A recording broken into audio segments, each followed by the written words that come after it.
Asalaamaaleykum waa Sénégal asalaamaaleykum les followers de Dany Home asalaamaaleykum les femmes chic nuyu naa leen bu baax a baax ku ci nekk ci turam ak santam j'espère que vous allez bien dama leen di nuyu di leen sargal di leen jox seen wàccuwaay bienvenue ci seen troisième épisode de la voix des femmes comme ni ñu ko tàmm defee en partenariat avec Dany Home Sénégal donc comme ngeen gisee tey dañoo changer décor tey ñu ngi ci jardin bi comme ni ma leen ko waxee rek Dany Home c'est vraiment une entreprise boo xam ni qui évolue dans la décoration et vraiment boo leen xoolee fi ñu toog xam ni bëri nañ ay matériel donc vous pourrez ici trouver des meubles de jardin yu rafet yu ñaan gis ngeen ko des parasols tamit à un prix défiant toute concurrence donc essayez venez voir doxantu leen fii ba Yoff ci descente échangeur bi ñeen ñoo dugg fii vraiment di ngeen fi gis lépp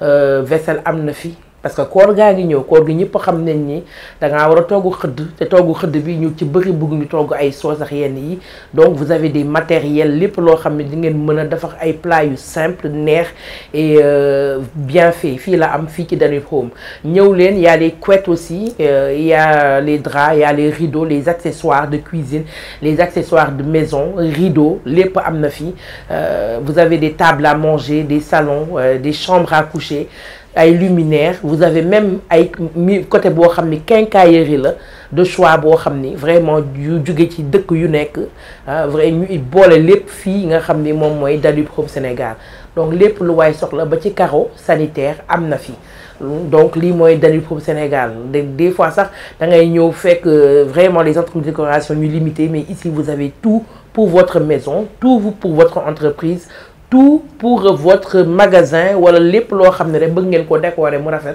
am na fii tey nag on va parler d'un sujet très important qui concerne encore la femme comme ñu ngi ci mois de mars mois de la femme donc tey on va parler de l'autorité de la femme et de l'indépendance financière de la femme mu nekk ñaari sujet yoo xam ne am na solo parce que ñëpp xam nañ ni dañoo toll ci jamono boo xam ni lu ñu naan benn loxo mooy takk tubéy ñaari loxo yi takk tubéy waaye ñaari loxo tamit ñooy takk sër ba tax na ma invité samay jigéen ñu mën góor yi toujours des valeureuses dames autour d'une table ñu waxtaane li nga xam ni moom mooy sunu thème de société yu am maanaa je les laisse se présenter tout d'abord kenn par kenn ku ci nekk wax turam lu muy liggéey ñu daal di dugg ci li nga xam ne moom mooy débat bi. Comment vas-tu? Bonjour Mamiko. Bonjour. Ça va? Ça va et toi? Donc moi je m'appelle Toumita Traoré. Toumita. Et je travaille dans une agence de publicité de la place. Bienvenue. Merci dans beaucoup. mon émission La Voix des femmes. Merci. Allez Madame Oumou. Madame Yag. Bonjour Mamiko. À toi aussi. Et je te remercie pour l'invitation et je remercie également Dany Home également pour voilà cette initiative que vraiment que je qualifie de vraiment top. Et je lance aussi un coucou à tous les employés de Dany Home. Je dis bonjour également aux femmes chic. ñoom ñëpp généralement sama tur bi la ñuy dégg c'est rare ñu gis ma toog sur un plateau télé.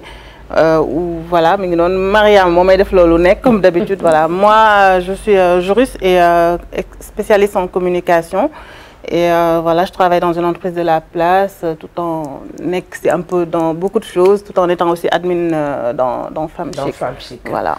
Excellent. Bonjour Mamiko. Bonjour. Moi c'est Amanatou. Amanatou. Amanatou Sarr Madame Cissé. seen tur yi ñaar xaw na xaw na Donc moi je travaille ici chez Dany Home. Je suis B2B chez Dany Home. Et ça me fait plaisir de participer à cette émission-là. Et je fais un coucou à toutes les femmes chic.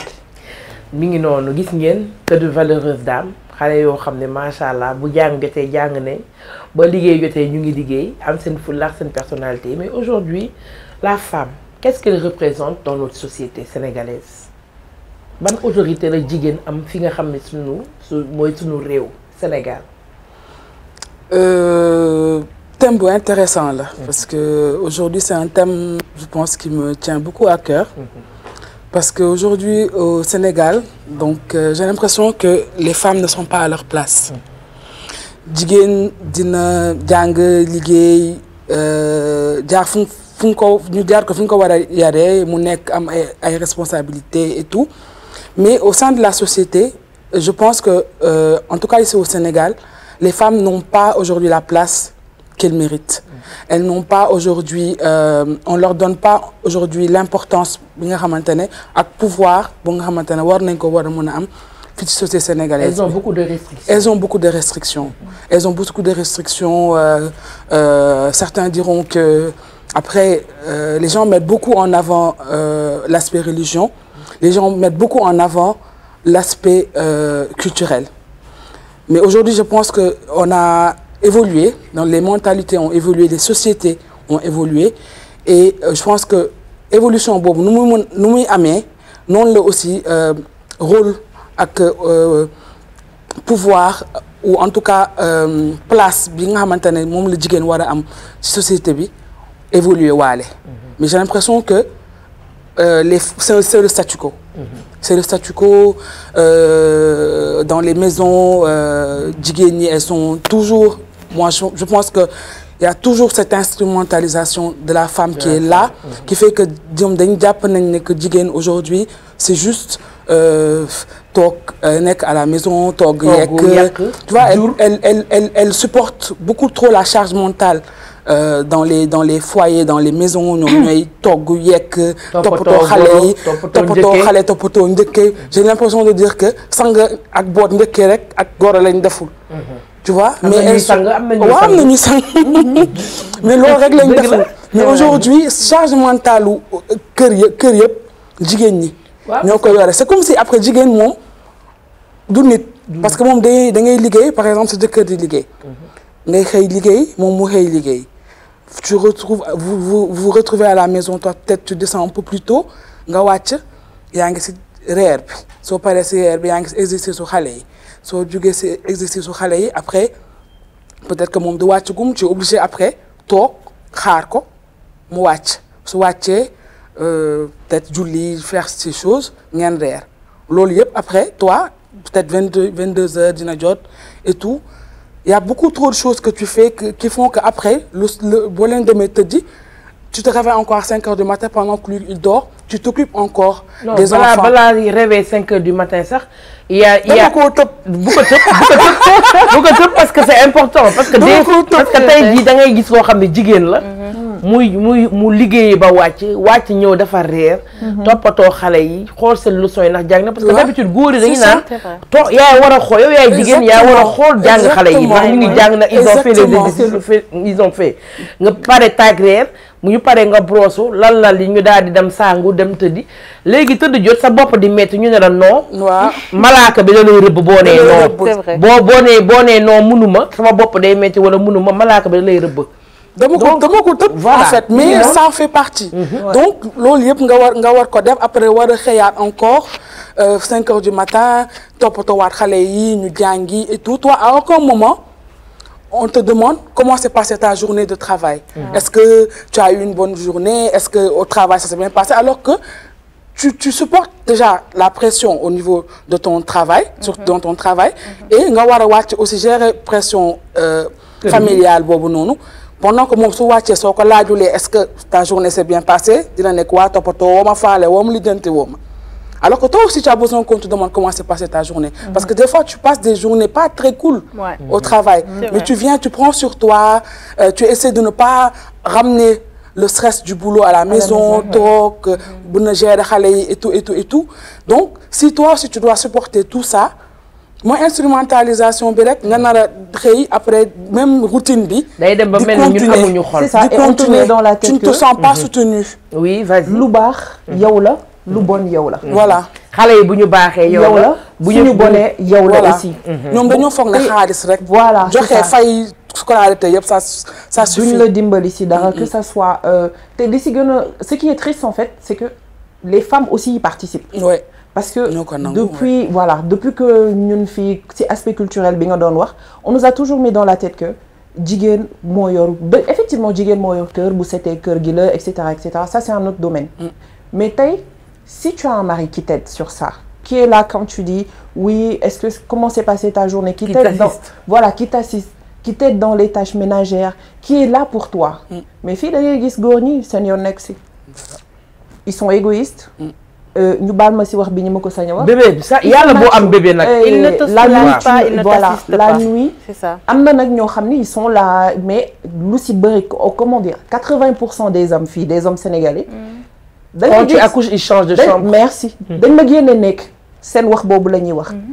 ils changent pas de couche. boo kiiwee ñëwal nga jël sa doom bi en fait.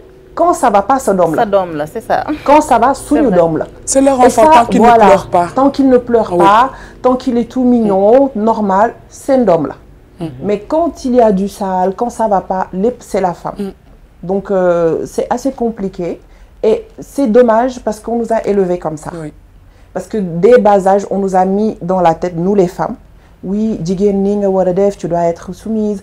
léeg-léeg da ngay gis ku ñëw ne la non nga jàng am say diplôme j'ai vu des cas comme ça bëggatuma nga liggéey da ngay bàyyi sa liggéey. am na ñoo xam sax dañ la naan dañ lay permettre ne la su ma la takkee naa la bàyyi nga continuer.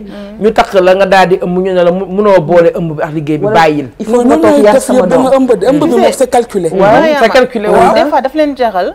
yow que ñu fay le même salaire que ce que tu as pour que tu restes à la maison. Tu sais tout à l'heure li ami doon wax en fait j'en ai parlé à un ami benn jour. ma ne ko en fait est-ce que vous vous rendez compte que nous aussi on a des journées très très dures. parce que on a des collègues. dañu am nañu suñu directeur des collègues des chefs de service wala leneen ak leneen des fois ils nous traitent de la manière boo xam ne duñ ko traiter seen ay collègues masculins. Tu vois, des fois, on est sujet à une certaine forme d'harcèlement, une certaine forme de discrimination, de minimisation, parce que tout simplement, on est des femmes. Et pourtant, si on regarde, des fois, ces collègues, il y a un diplôme. Il y a un diplôme,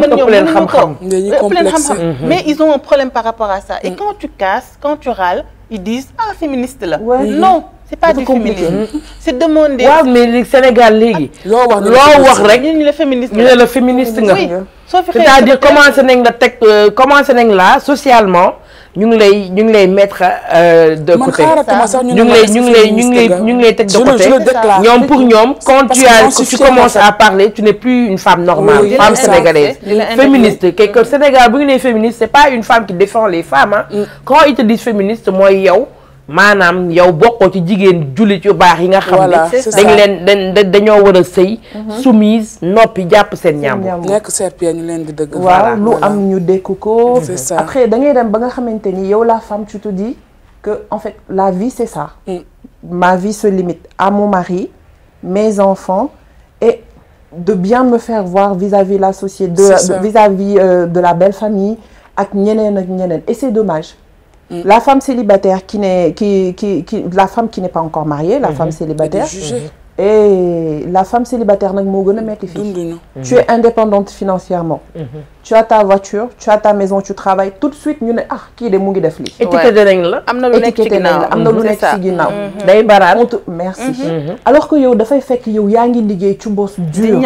di pour am yow li nga xamante ni pour loo suturloo. mais tout de suite dañ naan moom kii kay xam nga ni ak ni mu mel nii. du ñu xam sa vécu sax di la juger. et ça rejoint notre première émission sur l'harcèlement. exactement aujourd'hui nga nekk jigéen te liggéey nekk ci entreprise DG bi bëgg la parce que tu fais d'excellents résultats da nga am xam-xam automatiquement les bruits commencent à tourner que dañ la defal promotion canapé. Donc ce qui veut dire que kon jigéen ba respect lañ ko jox suñu réew. On peut rien avoir par nous-mêmes en fait. On ne doit. Ils ont on ne peut. ñoom dañoo yaakaar ni jigéen mënul lu dul togg yàq ak wax ak détail ñoom loolu la ñu foog pour ñoom amuñu xam-xam on n'a pas assez amuñu QI bu développé boo xam ne ñoom mën nañ leen gën a mën ñoom li ñuy def te pourtant da ngay gis benn góor boo xam ni examen bu amee jigéen bi mooy remporté. Regarde dans les écoles. Les filles sont plus. Man, je suis il y a des gens qui me regardent. Je le dis encore une fois, fini. Man, les gens qui me regardent, il y a à aucun moment, man, sama scolarité, góor musul ñëw tegu sama kanam. jamais hein, je le dis là devant ñëpp fu ñu may cette année. Et en fait c'est un truc boo xam ne j'en suis fière.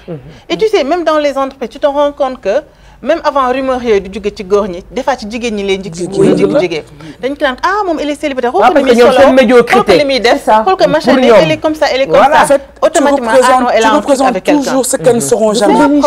En fait tu représentes toujours ce qu'elles n'osent pas être. Exactement. Et quand loolu su xasee taxaw seen kanam rek complexe day daal di dugg si. su complexe daal di dugg see rek. dañuy commencé di yàq sa der. yow nii nga def nii di la juger. Exactement. Parce qu'elles sont comme ça parce que tu as une vie qu'elles auraient à voir et qu'elles ne peuvent pas jalousie day dugg aujourd'hui assumer d'avoir. Les femmes elles sont comme ça et ça aussi c'est un souci parce qu'aujourd'hui peut-être que les hommes sont un problème aujourd'hui par rapport à l'évolution en tout cas à l'instrumentalisation des femmes mais aujourd'hui les femmes aussi on va dire sont des poisons pour les femmes. Oui, elles jouent ce rôle. Elle joue ce rôle.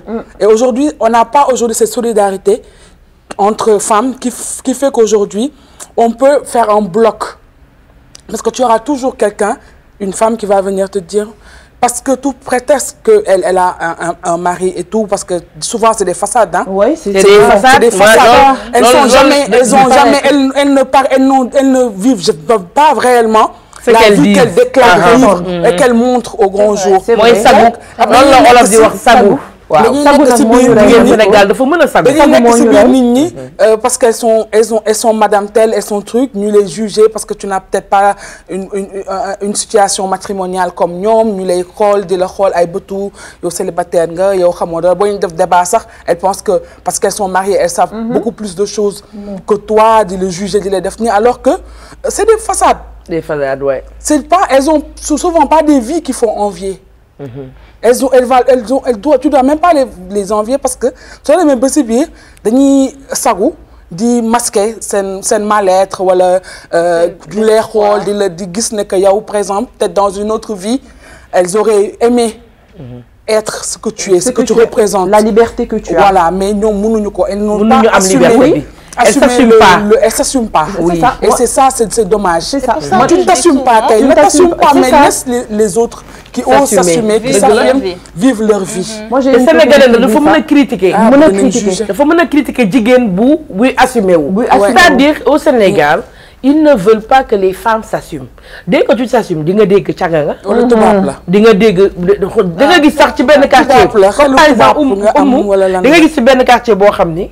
day am benn célibataire boo xam ne elle est véhiculée. elle a un travail elle sort quand elle veut nga gis yeneen mère yi ci kër gi jël seen doom yi neneen bu leen ko fréquenter parce que cagala nga leen di yàq. Exactement. parce que tout simplement cette femme sa taxawaalukat la parce que elle s'assume elle sort elle vit sa vie donc commencé nañ ko taxer parce que ñoom pour ñoom jigéen mënul amal boppam surtout quand tu es célibataire c'est-à-dire góor mooy escalier jigéen Sénégal bu tekkee góor jëkkër ju am xaalis la am boo xam ne mooy escalier boo xam ne moom moo koy permettre mu tekki wala bu amee magasin jëkkëram moom moo dajale yëkkati na ko ubbil alors que c'est tout à fait le contraire qui se passe ce sont les femmes qui font des tontines ce sont des femmes qui vont aller chercher des financements ce sont des femmes qui travaillent dur man gis nga ma je suis responsable commercial damay liggéey jour de semaine bi samedi je me suis levée à 10h je suis allée dans un événement boo xam ne je devais être là-bas parce que dañ mën il faut ma nekk fa on m'a payé pour ça pour que je sois là-bas donc de 10h à 20h j'étais là-bas et de 20h je suis allée à mon travail jusqu'à 4h du matin et je me suis réveillée encore le matin à 9h parce que j'avais autre chose à faire donc aujourd'hui boo demee noonu man mii nga xam ni dama am jëkkër dañu naan sama jëkkër yi sax jabar du seykat amul jotu toppatoo say góor kii utal ko wujju parce que kii talu la bu ko defee nag c'est ces gens-là ces paroles-là qui entrent dans la tête des gens autour moo tax ñu commencé la indil ay restrictions. mais Mariama léegi yaa ngi toog bi ma sama yaay di ma woo noonu ma wax ni ma soo bëggee nekk kilifa demal na wuti jëkkër c'est pas ça mais c'est ma mère dëgg la c'est une personne très moderne mais c'est des petites choses qu'elle me dit comme ça pas qu'elle le pense réellement mais c'est sûr que dans sa famille il y a plein de gens qui le pensent mais man indépendance financière ça ne dépend pas de ça pour man c'est un état d'esprit il faut l'être c'est pas parce que genre pour mënal sa bopp wala quoi que ça non il faut être indépendante na am jëkkër ñàkk am jëkkër pas pour que sa jëkkër su demee bàyyi la na mënal sa bopp mën say doom regarde moi ce que je fais au quotidien c'est quoi tout ce que je fais n'empêche je m'occupe de mes enfants je passe mon temps à travailler et pourtant je fais ce qu'il faut faire j'ai cette indépendance financière qui me permet aujourd'hui d'agir en tant que responsable mënal naa sama bopp mënal samay doom mënal des membres de ma famille mënal ñoo xam ne war naa leen mën a jàppale lan moo ma ko may tey sama indépendance financière tey jii su ma ko wekkoon ci benn jëkkër su bis bu jëkkër demee fan laa jëm Mariama je ferai quoi jaaxle du ma xëy suba teel wala ah Mariama tey te kenn du la dimbali les enfants am nañ problème pour manger waaw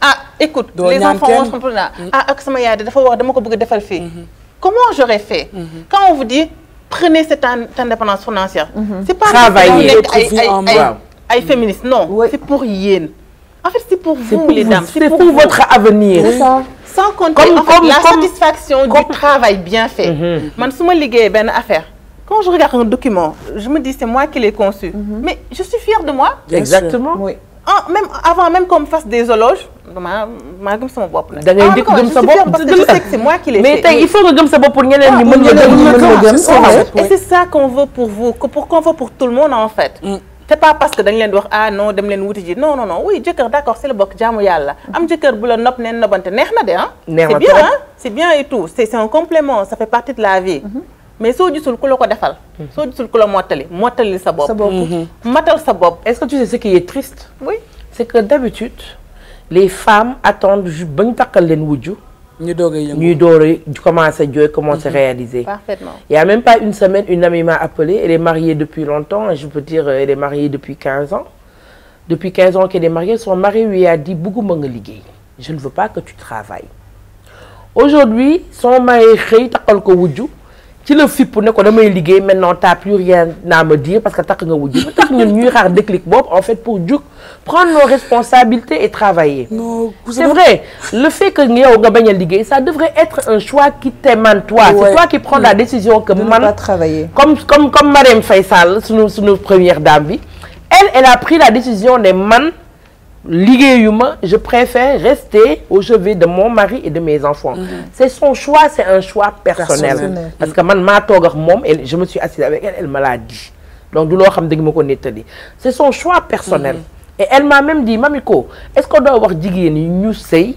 toppatoo seen njaboot mais choix personnel la si yow lay jugee aujourd'hui si toi tu ressens vraiment cette envie besoin am carrière mais yow da nga sa jëkkër bu dee daf la bëgg daf la war a dimbali jàppale la lool sa carrière jëm kanam mais tey góor warut a imposer jigéen ne ko doo liggéey parce que bëgguma nga liggéey warul nekk ce qui fait que loolu ça met en péril li nga xam ne mooy l'autorité de la femme ce qui veut dire que la femme n'a aucune autorité dans cette société et aujourd'hui on va aller plus loin tey jii da ngay ëmb juróom-ñeenti weer nga ëmb juróom-ñeenti weer ñu ëmbal la wala nga ëmb ci dikk bi sa jëkkër dem bàyyi la wala anyway parce que j'en ai un cas boo xam ni daa ëmb ba ci digg bi jëkkër ji di ko dóor ba dem bàyyi ko donc ce qui veut dire ba tey jii doomam amul këyit lu tax doomam amul këyit parce que ici au Sénégal jigéen du dem di déclarer doomam góoray déclarer doom tey si tu dee da nga la ëmbal kooko bañ nga déclarer wu ma si ton mari est parti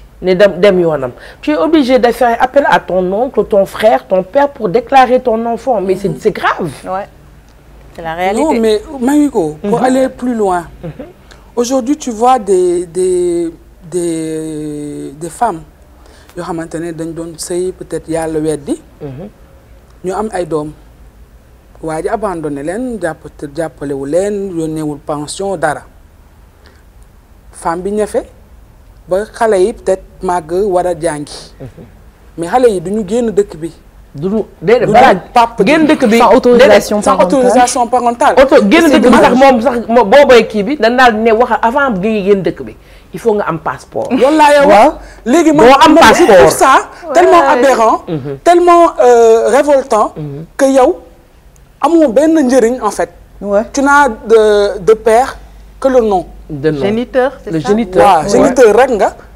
du lekk du naan du dara et pourtant la possibilité tous les droits te reviennent tous les droits te reviennent moi je trouve ça tellement révoltant et il y a même quelques années sax commencé woon naa initier benn genre pétition pour ça. Parce que je trouve ça tellement injuste. que nga yër sa doom ngay xar sa tànk tubéy chaque jour takk sa ndigg di toppatoo sa doom pour lekk pour naan papa ji gisoo ko xamoo si li mu nekk moom mi ngi vivre sa vie peut-être ak yeneen jabar wala ak ami dundam daal. mais toi tu es obligé de passer par lui pour avoir certaines choses pour un enfant dont tu t'occupes. te la majorité am na góor yoo xam ne bu ñu xasee ba divorcer ak yow financièrement il te donne rien il donne rien à tes enfants. tey jii sa doom war a def excursion wala voyage d'études wala dara. Tu n'es pas capable de faire un passeport parce que tu n'as pas d'autorisation parentale. Autorisation parentale mooy sa papa moo war a jug dem ba ci gendarmerie bi ne man may doom papa diw permettre naa ko mu dem signer. day signer légaliser ko. légaliser. ba pare nag jox la ko donc imagine yow waa ji nekk bitim réew. il est obligé defar ko foofu légaliser ko foofu yónnee la ko yow pour nga mën ko yor à l'aéroport boo taxawee ñu ne la taxawal ana. yow déjà pour passeport bi am nga autorisation parentale. boobu doyul de normalement boo amee passeport rek booy génn war a am gis nga boo taxawee buntu aéroport. ba yor sa bébé. ba yoroo autorisation parentale. naa leen xaaral ma woo sama jëkkër dootoo ko defati. tu vas rater ton vol. oui ma propre grande sœur elle allait en vacances avec sa fille. mais pourtant jëkkëram la àndal ba aéroport. mais tout simplement parce que elle a pas eu l'autorisation parentale. demul jour boobu. oui. dafa raté vol bi ñu xëyaat la naan pourtant jëkkër ji dem na bu dugg ba si biir ne leen sama jabar la ak sama doom la maa leen bàyyi ñu dem. mais ñu ne ko papier légalisé papier légalisé et tout ñu obligé demaat le lendemain dugg police defar ay papier autorisation parentale pour mu mën a dem le lendemain sans problème. au retour aussi elle a eu des problèmes ouais est-ce que vous êtes sa mère ou son père. question yu dul jeex. elle quand tu vas à ton enfant on te demande des questions alors que beaucoup de papas ñu ngi sàcc xale yi donc tu n'as même pas la garde.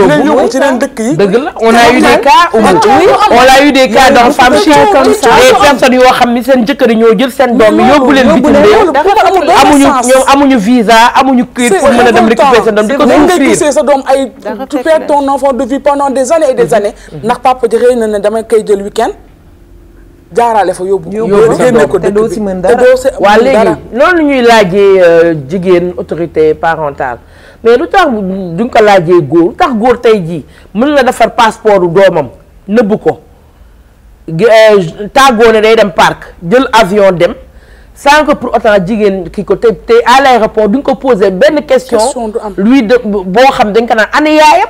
c'est la loi sénégalaise. c'est la loi sénégalaise. c'est le patriarcat. c'est compliqué. foofu la injustice bi nekk. parce que comme on dit ñun amuñu benn baat en fait. nous on est rien. on est juste entre guillemets ñun ay mères porteuses dañ daanaka daal. c'est gonflable. mais ama doguma la sax ñàkk a baat reesuwul nga ëmb sa doom 9 mois. dara josul la lu ñu jox tur. papa bi mooy papa choisir. décidé papa du décidé si jour ngénte bi sa borom mooy décidé. xam tur bi si jour ngénte bi en même temps tout le monde. ngay xam ne xale bi mën na la xaw ma. merci xaaral ba après di nga ko xamal en même temps. boobu fekk na nag yaay laa ko def goro yeeg njëkk yi murumee ko yow mi nga xam ne yaa ko yaa sonn vivre tous les maux de la grossesse nausée tout ça accouchement xaw laa rey. sa tur doo amoo ci décision. amoo ci décision wala mu loolu moo gën a njëkk injuste. moo njëkk injuste que autre chose. c'est très très injuste. Il y a beaucoup de choses qui se passent dans cette société. Aucun droit sur nos enfants. Comment je vois le mois de mars, les gens sont là. Vraiment, di ko jubiler. Franchement, je comprends pas. On a tellement de choses ñu war a xeex. Je pense qu'il y a tellement de cahiers de doléances yoo xamante ne moom la ñu war a teg ne lii ak lii ak lii. Non mais duñ ko def nuróole dañu gën a mais là on a parlé de la société mais dans les entreprises vous en tant que femme vraiment vous êtes des femmes yoo xam ni vous êtes dans le milieu professionnel. Comment ça se passe? C'est compliqué. C'est très compliqué. Moi je l'ai dit au début bi ñu commencé l'émission. C'est très compliqué. C'est-à-dire, même à tes subalternes, tu donnes un ordre, voilà, c'est comme ça qu'il faut faire. Ils trouvent à redire dessus. Voilà, ils préfèrent aller au ton supérieur, c'est-à-dire ton N+2, nous demander quoi, nous donner un ordre plutôt que toi qui es au-dessus. Parce que c'est un homme, ils peuvent discuter entre mal, quoi.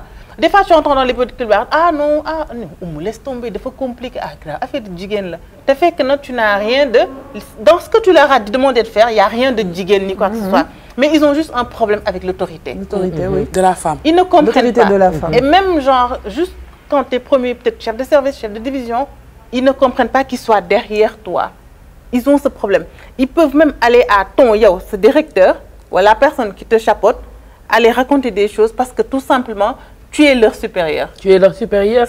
Et j'en profite pour faire un coucou aux femmes qui sont aussi dans l'armée. Elles sont comme le commandant de la gendarmerie aussi, Madame Ning. Elle est commandant, donc moo jiite ay góor. C'est pas facile du tout. Nga nekk jigéen jiite ay góor. Il y a un problème d'autorité qui se pose. Des fois, dès que tu es obligé de parler ou de lever la voix pour te faire comprendre. Attends, Mariama, en fait, le pire, c'est que des fois, dans les débats, c'est pas ton caractère à toi.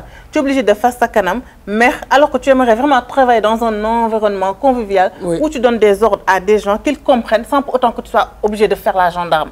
Mais tu es obligé de faire la gendarme parce que tu lâches un peu de l'est. Ñu dugg la. C'est-à-dire beneen aspect bi mooy le respect. Lu tax góoru Sénégal respecté wuñu jigéen. C'est-à-dire mën nañ taxaw ci mbedd bi naan la wala dès que ci entreprise wax la nga nekk seen chef hiérarchique ñu dugg ci say garde wax la wax boo xam ne waruñu la ko wax te bu doon góor duñ ko wax. gel booy xam nga gel yi waaw. C'est grave. C'est grave. Moi c'est ça rek objet. waaw quand tu vois la femme au bout de viande. leen ko jàppee wuñ nag nit koo xamante ne moo leen dàq jàng ëpp leen situation. ñoom xoolee wuñ loolu jigéen dañuy bu ñu xoolee jigéen dañuy gis ne waaw bu guddee yaay jàll sama ginnaaw maay kilifa yàlla àdduna du dox ba góor jigéen nekk yilif góor noonu lañ lay xoolee donc comme ils sont toujours restés dans ce moule archaïque là dans leur tête ñoom mënuñu jàppee jigéen leneen. moo tax suñu nekk sooy nekkee en entreprise et que tu es supérieur à des hommes nga nekk seen supérieur hiérarchique c'est toujours un peu difficile. À moins que tu es vraiment de la poigne. Il faut nga am benn force de caractère xam ne da ngay mën a taxaw seen kanam mettre à leur hauteur pour les remettre à leur place quand il faut. te coow du jib. Je pense que après c'est plus difficile parce que tu es obligé de te faire respecter encore plus qu'un homme. Mais oui. Mais est-ce que duñ la yàqal tamit di la def ay yu ci suuf pour yàq li nga xam mooy sa liggéey. Mais xam nga comme par exemple si tu dois faire des résultats. Tu es chef d'entreprise, tu dois faire des résultats. Et tu as yow tam ay chefs hiérarchiques. Est-ce que des fois duñ la saboter yàq sa liggéey lu ñu war a liggéey war ko def ba mu baax yàq ko pour yow ñu wane ni yow amoo benn expertise pour wane ni yow amoo benn xam-xam pour ñu mën la wàcce teg leen ci kaw. Ils essayent. Ils vont toujours essayer. Ils vont toujours essayer. Ils vont essayer de faire des choses de mauvaise foi. nga sant la benn affaire dans les délais où tu dois les faire duñ ko def noonu wala ñu jéem ko def d'une manière pas très professionnelle et tout et en sachant que bien entendu sa kaw la na rek pour si ça se passe mal. Mais moi je pense que loolu ça c'est juste une pression tu vois de plus pour nous femmes parce que nit ñooñu tu vas pas leur faire confiance à 100%. Tu vas toujours être vigilant, toujours être au taquet.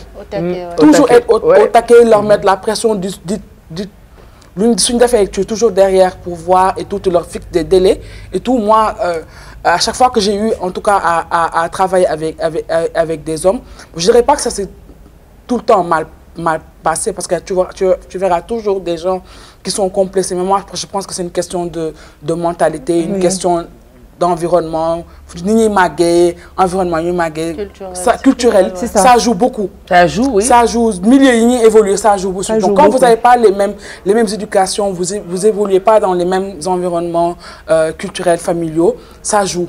Donc nous, il faut être en tout cas un peu psychologique pour pouvoir arriver à leur faire ce que tu as envie qu'ils fassent, ce qu'ils doivent faire, sans pour autant que tu sois toujours dans dans le tiraillement. Dans le tiraillement. Mais Oumou, comme par exemple nii man je suis man samedi rek dund naa ko samedi rek dund naa ko. Tu es une femme. amoon na ay des hommes yoo xam ni ils ont fait 10 ans dans une entreprise 8 ans 9 ans yow tu viens faire 1 an tu allies la modernité et tu fais d'excellents résultats aujourd'hui il y a un homme qui se lève te dit man def naa fi 10 ans yow mënoo fi def 1 an donc bëgg ñoo sonal gënoo maa gën a xam liggéey bi mais les temps changent. mais c'est vrai man xam nga au début c'était quoi. booy bu ndaw bëgg ñoo yëg suñu kaw bopp yi. par exemple man. da nga jàng bu jàng gisee da nga jàng. en fait ce que je fais. je le dis pas comme ça mais je fais pas confiance à personne. Je travaille avec mes collaborateurs certes mais je veux pas être déçue. avant que quand je te confie un truc tamit je vais faire ça tranquillement teg ko. si je vois que ñëw def na tant mieux si tu fais pas je fais sama contingency plan laay génne. J'ai always have a contingency plan. J'ai toujours un plan de secours parce que je sais comment les gens fonctionnent. Et comme elle a dit, c'est très culturel. Les gens ils viennent d'univers différents. Il y a des gens qui sont top, hein, ça va, tu travailles avec un nice, good fan, ils sont bien. Oui, c'est vrai. Mais il y en a, tu tombes sur des gens qui te diront, ouais, man, ah, ouais, jigen fille. Et pourtant, c'est des gens en général, c'est que dañ xam dara tamit de. mais dañ lay suul de. problème bi mooy dañ dul xam dara. Attends. Donc ils passent par là di wane seen macho. Ils vont passer par là pour dire que non parce que c'est une femme moo tax parfois ils sont complexés parce que tu as plus de savoir que. Le management. Tout est une Ils question ont de management. Ils ont honte de ça. Tu montrer que ils ont vraiment honte de il faut être très quand tu. parce que mais les choses bokkul tey mag tey ñi nga xam ne def nañ 10 ans. ci entreprise bokkul ak ñi nga xale yi nga xam ni. les métiers les métiers. les capacités sont inversés les capacités. aujourd'hui ñoom il fallait que ñu dem ci ay bibliothèques ut ay livres pour am xam-xam. aujourd'hui Oumou Yaag ou Mamiko nii lay def rek dugg Google lépp lu mu bëgg am ci information. da koy am donc c'est pas les capacités ne sont pas pareilles. aujourd'hui tey il faut ñu nangul ñun jigéen yi lu ñu yàlla may mooy yàlla may nañu ñu am capacité. boo xam ni lu gaaw mën nañ cee mokkal lu gaaw mën nañ def ay recherche lu gaaw mën nañ assimiler benn métier moi je suis une personne qui peut assimiler benn métier man j'ai combien de métiers Oumou man je suis actrice je suis influenceuse plusieurs casquettes je suis animatrice que j'ai jamais musuma toog ci école jàng métier d'animatrice mais sociologue cinéma musuma ko jàng je suis sociologue attitré parce que je parle tellement à des personnes qui sont dans des problèmes di leen jox nag ay conseils yoo xam bu ñu ko defee elles ont des résultats excellents kon man am nañ capacité boo xam ne mën nañ assimiler rapidement yow jàngoo communication Oumou aujourd'hui tu es manager d'un grand artiste tu as ta société de communication tey yow itam am na loo xam ne jàngoo ko yaa ngi ci tu l'épouses jigéen moo am facilité d'adaptation ci yenn corps de métier yi ak ci lépp sax laay wax donc bon est-ce que duñu ko nangul noppalu tu sais Mariama des fois damay tooñ des fois mon petit frère je lui dis ça souvent mu naan ko yàlla may nañ loo xam ne mayu leen ko dëgg la dañu mën li ngeen mën yéen góor mën li ñu mën jigéen te ñun li ñu mën jigéen yàlla mayu leen mënoo leen ko dëgg la donc nous ñoo am 4 bas vous en avez 2 nangul leen ñu ko dëgg la am na nag loo xam ne dañ leen koy bàyyil mooy bis bu ngeen nekkee suñu kilifa suñu biir kër mooy seen cër on est soumise amul problème mais nangul leen ñu suñu mënin nangul leen ñu li ñu yàlla jagleel et c'est simple te dañu naan jigéen yi nga xam ne dañuy liggéey jàng am xam-xam mënuñu togg de te barke yonante bi bu ñu leen toggalee ay bu ñu rësee bu ñu rësee dañ xoolal bu ñuy rësee day mel ni benn meeru géwél bu décédé mooy dugg suñu biir yaram yi rossi ak togg rek la ñuy def. waaw et la majorité pense que ñun on est bon à rien à part se maquiller s'habiller ak wax. une poupée. oui bon gel yooyu la ñu wax non ñii nii nga xamante ne ce sont des poupées ñii dem boîte la ñu xam. mais xam nga dara et tout. tout de suite dañ lay def la benn côté affaire yooyu noonu. waa léegi ba xam nga ne ñun lu ñuy sëy kenn sëyu ko xam nga lu tax. tey jii du ma la jëlee yow. tu as un salaire de 1 million par mois. man Mamiko aw ma salaire. femme au foyer la sama jëkkër demeewul noonu day taaba. aujourd'hui yow tu es en mesure d'acheter de la vaisselle ñoo Danube Home bii. Sénégal bii. jënd vaisselle boo xam ne 500 000 lay jar. yow bu la neexee nga jënd meuble de jardin Dany Home yi dem teg ko fa sa jëkkër di fa féexloo. yow bu la neexee nga tànn sa chambre à coucher bu nooy lal ba nooy nepp nga jëndee ko 2 millions de francs teg ko sa jëkkër di ci tëdd muy nooy neex ci moom mu la ciy ñaanal. alors que man Mamiko je n'ai pas ces moyens Dany Home kudd sax mënu ma ko fa jënd. donc tey jii ci autorité de la femme boobu femme bi nga xam ne elle est indépendante financièrement moo gën a mën a sëy ëpp doole ëpp argument ëpp matériel jigéen bi nga xam ne mi ngi sëy te liggéeyul. te loo ci xamut les góor ñi ils sont matérialistes de. Qu'est-ce que tu fais dans la vie? Qu'est-ce que tu fais dans la vie? Direct. que fais-tu dans la vie te dañuy nekk dañuy sélectionner xam nga avant góor jigéen ñi ñoo doon tànn seen jëkkër. maintenant dañuy am 1 2 3 xool ku ci situation am gën a demin. kan la ci famille gën a baax kan moo ko xam ni du ko teg problème parce que personne ne veut des problèmes. ndax bëgguñu cas social léegi nag ñu liggéey ba dee. liggéey ba dee man de yàgg naa liggéey ba dee. man pour man. man jàpp naa ne en fait ñàkk fayda weesuwul. say parents. investir ci say jàng. fayal la jàng ak charge fay jàng nu mu seeree sëy ba bac nga pare def étude supérieure. pare war a liggéey tu tombes sur un mari qui te dit non man sama jabar. du liggéey mais des fois tam est-ce que tamit loolu parents yi tam am kuy xool parce que des fois da ngay gis sa papa boo xam ne mooy investir wala sa yaay mooy investir sa jàng sonn ci nga am say diplôme ba pare boo amee bac ñu ne la kañ ngay sëy. waaw xam nga une femme accomplie c'est une femme mariée. Oui, je suis d'accord que les parents xam nga tous parents rêvent aujourd'hui d'avoir un enfant. doomam en tout cas yar doomam ba mu màgg après mu quitter le nid. quitter le nid au Sénégal ici ça signifie am jëkkër dem sëyi am njaboot et tout pour nga mën a gis say doom ñu màgg ñoom tam ñu mën a gis éventuellement seen ay sët. mais aujourd'hui je ne pense pas qu'aujourd'hui aucun parent en tout cas de man sama yaay ma ko ciy remercier nag vraiment bu baax investir na. man mënuma màgg gis sama yaay sacrifice. yu mu def yëpp ci suñuy jàng.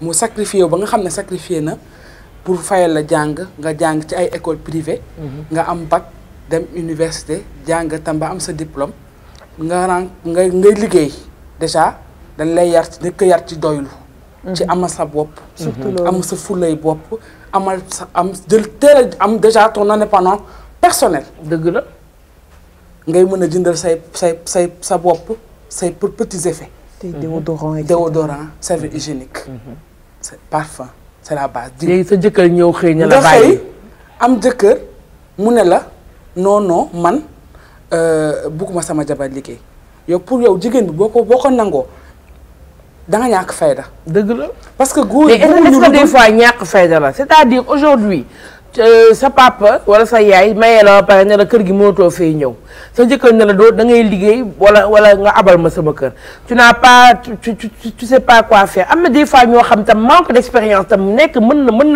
na leen indil ñu accepter wala nopp nañu waxante dëgg tey ji jigéen yi ñu ci bëri nopp moo leen sonal tey da ngay nekk ci mariage sa jëkkër nga idéaliser ko teg ko vraiment nga nopp ko bëgg ko mu ne la tey jii da ngay bàyyi liggéey wala nga divorcé doo def lu dul nangu lu dul kii des fois du question da ñàkk fayda des fois bëggeel mooy tax nga gumba tëx doo tu réalises pas certaines choses maintenant nag il suffit que ñu takkal la wujju wala sa jëkkër xëy abandonné et le déclic di nga am déclic ne ay man comment j'ai pu faire et les regrets commencent. ce sera trop tard ce sera trop tard du ma si d'accord ak yow waaw lu tax nopp boobu du ma si d'accord ak yow parce que aujourd'hui nit ak loo ko bëgg sa bopp moo la war a gënal dëgg la sa bopp bu sa bien-être personnel moo la war a gënal sa moo lay gënal parce que sama bopp moo la gënal du bañ naa la waykat bi wax na ko mais est-ce que yow ni nga conscientisation bi nga am yow est-ce que yeneen jigéen ñi am nañ ko mais xam nga nit ku nekk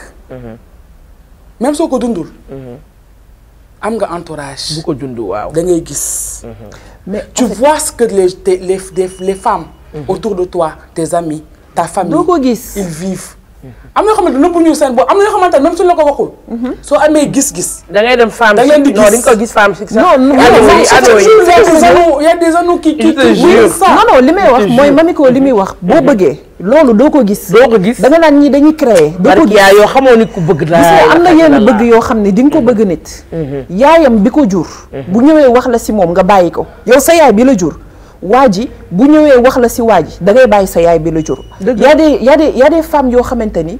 dañoo mën a xuloo nañ seen ay mbokk ndax góor. ba pare y a des hommes ay meilleurs amis xuloo nañ ndax góor. parce que ba pare y a des hommes dañuy dox ci sa xel. y a des hommes dañuy dox ci sa xel. dëgg la ay xale woon ni bàyyeen nga leen ndax góor. waaw mais c'est vrai góor fee gis nga góor mën na lu ne. góor féewale na ndey ak baay.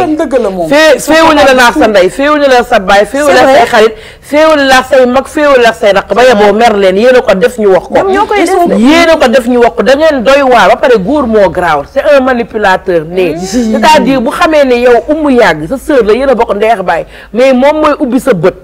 di la wax di la xamal loolu bëri moom mooy nandu moom mooy xam ne sa jëkkër yi doxaankat la taxaw waalukat la mais mu ngi lay manipuler comme umu moom mooy ubbi sa xel tout le temps di la sensibiliser moom dina la indil benn plan boo xam ne yaa umu yaa fa ngeen di tàggal ko ba faw naan la umu sëyul dëgg la sëyul gis nga ko yàlla bu umu nekk une femme divorcée danaan bu doon sëy gis nga bu doon sëykat kon du divorcé kon mu ngi ci sëy taxawaal rek lay def bul ko dégg taxawaal lay def alors que yow ko moom ñaata fas sax la am te yow fekk des fois nga tëddee sa jëkkër ne ko umu ay umu billaay moo neex yow tellement tu aimes umu da ngay wax ci umu naturellement fekk sa jëkkër la ngay wax umu yëpp mi ngi capté di commencé kii di ut ay argument yoo xam ne dana la dëggaleex moom te dootoo waxateex moom mais dëgg la non ascendance en fait eux ils veulent tout contrôler góor bëgg na am ascendance ci jigéen góor bëggul jigéen bu am indépendance parce que day jàpp ne wala bu am xel mais am na góor yoo xam ne da nga naan man bëgguma jëkkër jabar ju am xel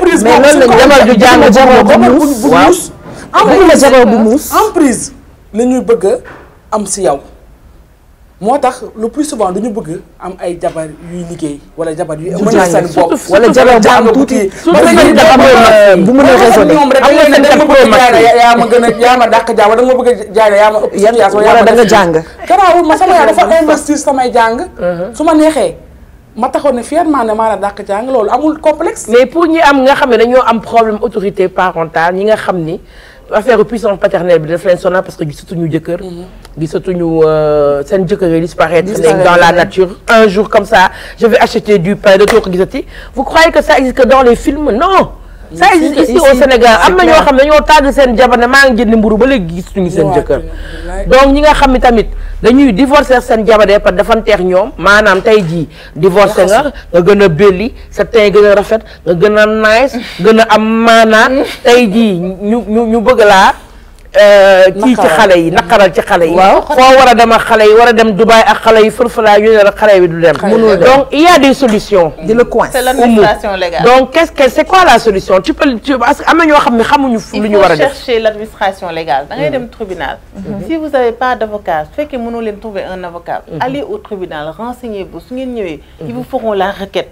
C'est-à-dire une fois que tu as l'administration légale de l'enfant avec tous les papiers surtout parce que c'est plus facile pour ñi nga xam ne encore seen ex jëkkër yi defaluñu dara seen doom yi ils amènent les papiers les factures li ñuy fay les chez les médecins chez ordonnancière ce que tu fais trouvez-vous soit un avocat si vous n'avez pas les moyens de vous trouver un avocat allez au tribunal faites la requête et puis la procédure suivra son cours. Même souvent l'association des juristes là ils soutiennent beaucoup les femmes. Oui et puis il y a un numéro vert. C'est vrai que am nañ numéro vert waa association des juristes sénégalais et il y a des boutiques de droit. Elles sont très disponibles. Oui, elles sont très disponibles. amoon na ma jigéen baaxum sax elle était là lors de notre dernière émission et elle avait donné le numéro qui est de 805 nga woote ci ñu daal di la taxawu am nañ boutique de droit Touba am nañ ko Kaolack am nañ ko Thiès am nañ ko Rufisque am nañ ko Pikine am nañ ko Guédiawaye rapprochez-vous de ces femmes qui tous les jours dañ leen di jàppale te doo leen ci fay dara doo leen ci fay dara donc mu continuer après boo demee def say procédures ça peut prendre un peu de temps mën na jël ça dépend en fait des preuves yi nga am ak les documents tout ce qu'on te demande une fois que tu as l'administration légale tu n'as plus besoin de ça dootoo dem fenn ba ñu naan la non va amener le truc l'autorisation parentale du père wala demal nga indi document bi pour def ji lii pour un papier non au moins yow tu sais que tu gères tes enfants comment tu les gères de manière quotidienne tu vas les gérer vraiment de toute ta vie et puis surtout encore une fois je le dis nañu yar xale yu góor yi suñu doom yu góor yi nañ leen yar ce sont ces enfants qui aujourd'hui vont traiter leurs femmes leur épouses dans le futur qui les traiteront de manière vraiment exemplaire dëgg la loo gis nga xale loo deful loo rooful ci moom mënu ko màggaale te gis nga tamit am na looy bañal peut-être sa doom bu jigéen sa rak sa mag sa cousine et puis xalaatal ni bis dina ñëw sa doom bu góor boobu dina am jabar te dina nekk si moom mami nañu liggéey vraiment nañu liggéey ñi jàngul tamit il faut attirer l'attention des jeunes filles ñu jàng parce que tey boo bëggee liggéey nekk une femme qui se fait respecter am sa indépendance financière dafa am lu ko jiitu y a des sacrifices à faire mooy nga jàng waxuñu la nga toog di jàng ay leçons rek nga xool les métiers d'avenir parce que le pays est en train de changer il y a d'autres revers économiques xool leen métiers yu bees il y a la technologie il y a le pétrole il y a le transport il y a des choses yoo xam ni de nouvelles technologies yoo xam ni c'est en place allez vers ces formations là et vous serez aujourd'hui demain des femmes leaders importantes. Regarde dans les communes rurales la transformation alimentaire les gens ñun suñu genre lan la ñuy jënd amuñu jot dem di araw wala quoi que ce soit dañ koy def seen GIE transformation indi ko ñu def community management c'est un métier sa téléphone boobu na yor tey jii nii tu peux proposer tes services xam nga tu as plein de choses que tu peux faire plein de choses même su ngeen amul jàngoo leen yoroo leen capacité bi mais entrepreneuriat qui est bien développé on essaie un temps soit peu d'aider si lu ñu mën si lu ñu doole mën biir Femme Chic tey ngeen approché benn mamiko mën nañu lu tamit financement bu ndaw xam nga beneen y a plein de femmes dans le groupe qui le font et puis dans les mairies un peu partout vraiment y a de la matière le pays en pleine transformation le monde sax c'est la mondialisation nit warul mën a ñàkk lu mu fi def c'est vrai nag dëgg la wërsëg yamut doole yamul yàlla mooy maye mais sabablu quand les gens les grandes personnes vous racontent fu ñu jugee da nga naan déedéet xoolal Anta Babacar Ngom regarde l'histoire de son père ku doon jaay nen benn ba tey ji mën a yor empire y en a tellement empire développé en Afrique jënd franchise y en a elles sont pléthores ku nekk c'est un monde mais xoolal ci Youssou Ndour c'est une référence aujourd'hui de chanteur chanteur dafa nekkoon chanteur ci benn troupe jógee ci troupe boobu gëm boppam génn aujourd'hui il est là il a créé une empire familial donc noonu ñun ñëpp noonu la ñu war a def il y a pas de secret le secret c'est de se sacrifier apprendre travailler faire des recherches tey man su ma nekkee caméraman sama caméraman mi naa ci def ay recherches yoo xam ne naa ci dem jàng yoo xam ne naa ci def mu jaral ma dem defi ay formation ba xam ne kenn du ma mën ambition tey su ma nekkee waykat dinaa dem xool yeneen waykat yi dem jàngi ay style musical dafa ay formation ba kenn ma ci mën il faut être ambitieux mais dans toute ambition il faut des sacrifices et les sacrifices c'est la formation donc aujourd'hui il faut aussi j'en profite aussi pour attirer l'attention du ministre bi nga xam ne moom mooy yor formation professionnelle et tout ça étude il faut aussi tamit ñu wax nga xam ne moo fi am li nga daan jàng bu njëkk ba ak li nga war a jàng ren du benn nañu changer li nga xam ne moom mooy programme scolaire yi nañ ko changer c'est lourd et tu apprends des choses yoo xam ne qui t'accompagnent pas dans ta vie réelle exactement aujourd'hui on devrait être en mesure de fournir tey benn programme scolaire boo xam ni ça répond à la réalité professionnelle qui existe dans le monde entier c'est très important mais même pas pour te couper Mamiko mais aujourd'hui au-delà même du contenu éducatif qu'il y a actuellement mais moi je pense que nit ñi on n'a pas les mêmes prédispositions tu peux être doué pour les cahiers l'école une personne peut avoir un autre talent du si diplôme cassé talent du si livre cassé aujourd'hui quand tu vas par exemple en Europe dañuy am ay CAP professionnels plomberie exactement électricien technicien ñoom loolu mooy seen prédisposition loolu mooy seen talent mais pourquoi pas orienter dès le bas âge dès l'adolescence après le BFM war nga mën xam yow xale bi sa doom est-ce que ci lan la mën a kii boo ko poussé si jàng bi dina dem. parce que ñun on est figé dans les bureaux. mais dañoo jàpp ne fii dañoo jàpp ne bureau rek mooy métier. ñun bureau mooy métier man je déteste le bureau. bureau rek mooy métier. ay kay bureau concentré. mais est-ce que xam nga ñaata métier moo am léegi yoo xam ne jegewul bureau. jegewul administration. et tu gagnes de l'argent. et tu gagnes mieux que les fonctionnaires ou les gens qui sont dans les entreprises. Monsieur là qui parle pas. Kabila. Non, il est devenu millionnaire. Milliardaire. Parce qu'il n'a jamais ouvert sa bouche. Dëgg la xarmat. Bureau yi fay ñu la fi loo xamante ne tu vois c'est un trou sac bi rek a fi ne. Dëgg la donc sac. maa ngi xëy di liggéey. Parce qu'aujourd'hui tout le monde. Donc il faut que tu aies quelque chose à côté. Il faut que tu aies quelque chose. Tu peux te développer un autre talent, avoir une activité secondaire. Mais aujourd'hui ñëpp mënuñu am diplôme. man de samedi y a d'autres samedi inauguration bi ma convié sama présence rek dañ ma ne taxawal rek da ngay taxaw rek yor micro bi on m'a donné un script boo xam ni ça fait même pas 10 phrases on m'a dit boo taxawee script bi ngay wax et on m'a payé plus de 300 000 francs pour juste ça.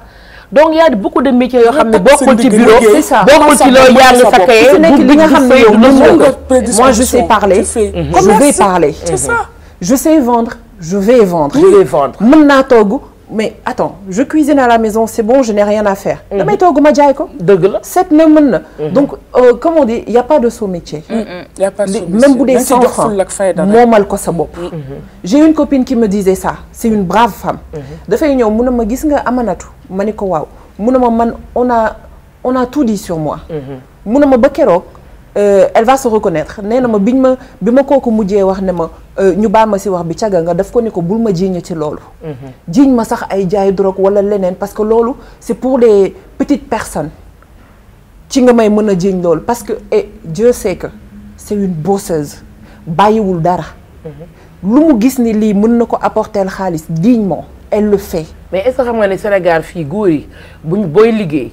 am indépendance financière ñu commencé xeeb seen bopp parce que yow doo leen xeeb yow seen jabar ñoom ñooy xeeb seen bopp commencé la utal ay sikk boo demandé la wax njaaroo lañ lay ji dañ naan da ngay taxawaal dafa am far gis naa ko léegi histoire bu mel noonu am na fi mu ne nii nit bu ma xam y a pas longtemps parce que lan la dame elle est indépendante financièrement soi-disant après yàlla rek moo xam li xew soi-disant oui créer nañ ko ay wax que oui dafa am jëkkër am far dafa xeeb jëkkëram et cetera ba da ngay dem ba yow yaa ngi salteel deru nit bi parce que c'est une personne qui a des enfants qui a bossé dur pour avoir li mu am naam sax bu fekkoon dëgg la comme on dit xam nga dëkk bi dañuy en fait ñu baal ma le Sénégalais est hypocrite très et méchant. Le Sénégalais est méchant et hypocrite. Parce que tey mënuma ni Mamiko sama nit la ñu continuer à mag Mamiko ñu sekk teraanga bu nekk. tu vois. ak lu mu mën a demee lu mu metti Mamiko mu ngi def lu ma neexul dinaa ko woo si ruq. ma suturaal ko bu jaree ma menacé ko mais am na yoo xamante ni du ma ko génne même si Mamiko a tort. man je suis pas d'accord si côté boobu noonu. même si Mamiko a tort tu as toutes les preuves lii Mamiko moo ko def et cetera. duma weer Mamiko parce que même bu dee benn fan sekk nañ ko teraanga. dëgg la comprendre nga. donc mais ñoom des fois seen mer bi la ñuy topp xam nga ni ñu naan. la colère rend aveugle. des fois nit ki day topp meram ba yow li ngay wax noonu jëf yu baax yooyu ak événement yu baax yi xam dund ngeen ko. ñoom loolu keer ñu ko xam nga lu ñuy keer fu mu ne nii mooy la seule chose bi nga xam ne moo nekk seen kanam mooy te détruire. c'est tout simplement ça donc émission bi neex na. ma fàttali ñi nga xam ne ñoo koy seetaan ñi ngi ci Danube Home Sénégal nekk fii ci échangeur Yoff bi boo ko wàccee sur la route de l'aéroport mu nekk benn entreprise bu mag boo xam ni ñëpp xam nañ leen ndax boo demee aéroport de Dubaï mës ngeen fa dem da ngay dërmeelu ñoom ñoo gérer lépp li nga xam ne moom mooy décoration Burj Khalifa ñëpp xam nañ ko da ngay fay sax pour mën a xool waaw boo demee Burj Khalifa gis ngeen ni muy yàññee yu mu rafetee ñoom tamit ñoom ñoo ko décoré donc am nañ xam-xam am nañ expérience am nañ xaalis bi pour mën a indil leen lépp li nga xam waaw ils ont pas cher pour indil leen non te boo déggee maanaam am nañ xaalis bi sax mooy ils ont la capacité de transporter Dubaï indil leen ko fii Sénégal ça c'est clair du Mamiko mi nga xam ni day taaba ñetti conteneur xëccal leen ko la ngeen war a fay 500 francs mu jaayee leen ko 5 000 francs parce que ay charge am dafa metti. Donc venez ici voir, ils ont beaucoup de matériel yoo xam ne dina leen intéresser. Allons de la maison, de votre jardin, de votre entreprise, de votre magasin, même les instituts de beauté, tout ce dont vous avez besoin am na fi. Gis naa fi lépp loo xam ni susceptible de vous intéresser. Je vous assure. J'ai vu de magnifique chambre à coucher. Voilà. Oui. Et cerise sur le gâteau, ils vous offrent 15% de promotion à toutes les femmes chic. Waxuma ay góor yi ñëw sol ay perruque naan femme chic la bopp de bopp femme chic. Arrêtez leen, régler leen seen bopp. Donc toutes celles qui viennent avec le code promo Danube Chic, vous avez 15% de réduction sur tous les articles que vous achetez. Venez voir. Am na sax quincaillerie man xawma ko woon damaa doon matériel de quincaillerie. maa la wax li yooyu toilette yooyu sanitaire yu baax. cabine de douche yi nag. yooyu lavabo yu tubaabee. Macha Allah qui te donne vraiment l'envie le matin de se lever. Ça c'est vrai. Ndax am na ay xeetu douche yoo xam ne doo bëgg a yeewu. yii moom da ngay tëdd non seulement da ngay tëdd ci lalu Danube Home mu nooy neex nga fedd boo rêve génn dugg sa toilette fekk fa ay sanitaire ak ay carreaux Danube Home sa xol di gën a féex et tu gagnes des milliards parce que tu as l'envie tu te réveilles avec bonne humeur boo xam ne lépp loo téye day daanu du dëgg ma bàyyi leen ngeen tàggoo joxe seen dernier mot. Donc voilà, di le remercier vraiment Mamiko si invitation bi ak si thématique bi. C'est une thématique très intéressante. Sama dernier mot rek mooy ñaax sama mbokku jigéen ñi ci gëm seen bopp. nangoo liggéey amal seen bopp. Même pas pour sax au nom du mariage. Mais pour aujourd'hui même leur bien-être personnel. lu ñu mën a amal seen soxla bopp parce que am seen jàppale seen bopp jàppale seen ay famille c'est important. jigéen dafa war a gëm boppam. nangoo liggéey pour mun a amal boppam loo xamante ne même sax soo nekkee sax dans une situation boo xamante ne metti na nga mun am wéeruwaay mun am foo dem. C'est important. C'est très important nga mun am wéeruwaay. parce que ñu bëri dañ leen ne maa ngi dund lii mënumaa dem parce que.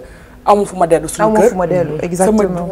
maa yor samay doom. le mari sachant ça da lay gën a muggal parce que xam na ne yow amoo foo dem. donc soo la fekkoon heure boobu su la fekkoon lu mu bon nga am. loo am lu baa mbot la lay tegal mu baa mbot nga dem. di doog di jug di daan yàlla jàppale la yàlla bëgg na sutura jàppale la ba nga génn situation yi. donc juste pour pouvoir aujourd'hui sortir de certaines situations toxique. maa ngi ñaan xale sama mbokku jigéen ñi ñu gëm seen bopp xam seen valeur xam ñoom ñooy kan bañ a nangu juste ñu leen di coller étiquette de femme objet. C'est très important. Je veux dire waaye tam say ongle dara fayu ko. say ongle yaa ngi jongoma macha Allah ba yaatu. comme que lii moo ma leer ci les femmes indépendantes intelligentes dañuy xam lu ñuy defaree tes ongles sont magnifiques. merci beaucoup macha Allah waaw. donc rafet na de mën na de. du ma nangu ku ma yàqal sama équilibre. c'est ça ma am sama indépendance qu'importe ce que les gens peuvent dire sur moi tant que ñoo taxaw sama kanam wax ma pour man waxoo. man sama objectif laa am moom laa viser avancer. c'est ça donc ñu ngi lay remercier ci présence bi vraiment kontaan nañ parce que vraiment tu as amené des éléments essentiels yoo xam ni tu as su monter vraiment très haut le débat. Oumou yàgg sa make-up rafet na Oumou ku la make-up. Mamitra. Mamitra xam naa dinañ def tam numéro tamit ci bi pour ngeen xam ko parce que Mamitra moo fi jaar ci ñun ñëpp elle est très bien Mamitra. nee naa ko def nga ma tey sama jikko góor jigéen bi dindi nga ko. Elle va donner son numéro de téléphone. Oui, on va donner son numéro. En tout cas, elle est bien. Ñu bàyyi la nga tàggoo waaw. C'est ça, le mot de la fin, ce sera d'abord te remercier à toi et à Danube Home pour avoir offert cette tribune parce que tant qu'il s'agit de parler de la femme, c'est un sujet qui me passionne. C'est-à-dire, même quand je le dis pas, c'est un truc tous les jours. Toi, tu sais, même si je reste derrière l'écran et tout. Voilà, encore une fois... li ngay régler ci réew mi de ci wàllum jigéen nit ci xamuñu ko sax xam nga tamit c'est Mamiko qui est toujours là à faire des lives qui est au devant de la scène mais les admins là li ñuy régler ci suuf te duñu fenn aka moo bëri je vois son nom mais musuma je ne pouvais pas mettre en visage sur la personne. maa ngi nii de. maa ngi nii donc c'est ça principalement man personnellement c'est un je le dis l'indépendance financière pour moi c'est un must. Je le veux personnellement man parce que j'aime le savoir man ngaa jàng daf maa neex man vraiment le savoir pour moi c'est le pouvoir loolu laa jàpp donc vraiment les filles essayez d'être indépendantes qu'on essaie de l'être ne serait-ce que pour ñun pour suñu bopp au-delà du fait de jëkkër bi góor bi affaire yooyu mais juste pour nous pour notre plaisir pour notre ambition personnelle et man foofu laay tënk wax ji fa laa koy kii je n'irai même pas au-delà de pour au jour le gars va vous abandonner ou pas mais non mais juste pour vous ngeen am ko ngeen mënal seen bopp inculquer seen ay doom imaginez-vous seen doom xëy suba teel ni ah c'est maman qui a fait ça ah c'est maman qui a fait ça c'est maman qui achète ça dafa neex et du coup ñoom dañuy am éducation boobu noonu dañuy liggéey ba dee parce que loolu lañu xam seen waajur di ko def voilà en tout cas merci à vous à toutes et vraiment c'était une parfaite assemblée c'est vraiment je remercie tout le monde de la maquilleuse au caméraman et au chef de projet tamit à bientôt les femmes chic à bientôt ñu bàyyi Amanatu wala Amanitu wala am seen tuddi tamit yéen ñaar dafa xaw a compliqué de Amanatu mu daal di tàggoo alors man ce que je vais dire damay gën a B2B gis nga waaw B2B Danube Home maa la wax ni alors man li may wax dama leen wax déjà venez chez Danube Home beneen bi pour tàggatoo mooy man damay wax comme li Oumou wax entre nous faut pas que ñu wax tout le temps xas góor ñi il faut que ça commence d'abord si ñun. mooy il faut ñu am responsabilité. il faut qu'on prenne nos responsabilités. Il faut qu'on enlève cette jalousie là qu'on a entre femmes, cette méchanceté qu'on a, cette hypocrisie qu'on a entre femmes. Il faut qu'on arrête ça, qu'on soit solidaire. Tey mami ko mën na lii ci domaine bi man mën naa lii ci domaine bi si on peut s'aider. On s'aide. On n'a pas besoin de dire ah kii de su ma ko approché kii dafa jànguma bu ñu am complexe entre nous. lu ma xamul xamuma j'ai pas honte de demander à Mamiko même que lii xamuma ko est-ce que tu peux m'aider faut pas avoir honte de ne pas savoir certaines choses etc. donc soyons solidaires ñu nekk def benn bloc buñ ko defee dinañ mën a jëm ci kanam donc nañu liggéey même bu dee 100 francs yow yaa ko moomal sa bopp dëgg la yeewu rek génn sa kër dafay dindi sa stress ça enlève les problèmes yaa ngi génn tu vois d'autres personnes tu apprends de nouvelles choses le fait de sortir de chez soi rek on apprend donc loolu dafa neex di ñaan bon yàlla defaral ñu jàmm barkeel képp ci lépp lu nga nekk bon ñu dimbali góor ñi rek ñaanalaa leen li tuuti rek yàlla soppi leen daal ngeen changer gën ñu respecter donc à très bientôt peut-être si boo leen di defaat beneen émission Danube ñu ngi leen di xaar toujours ñu ngi leen di xaar Danube et merci beaucoup Mamiko xam nga Danube xoolal xeeti jonga may nekk sa B2B entreprise da ngay def lu baax rek ngay am lii rek nii la nii def ba mu baax sañse am capacité am xam-xam et mami nag jigéen ñi jàmbaar lañ des bu baax dama tey su ma génnee waaw ñoom rek laa gis tali ay jàmbaar lañu est-ce que xam nga fii jigéen ñi ñoo fi ëpp ñoo fi ëpp donc waxtu bi xoj nañu émission bi jeex na c'était la voix des femmes en partenariat avec Danube Home nous vous remercions à la prochaine.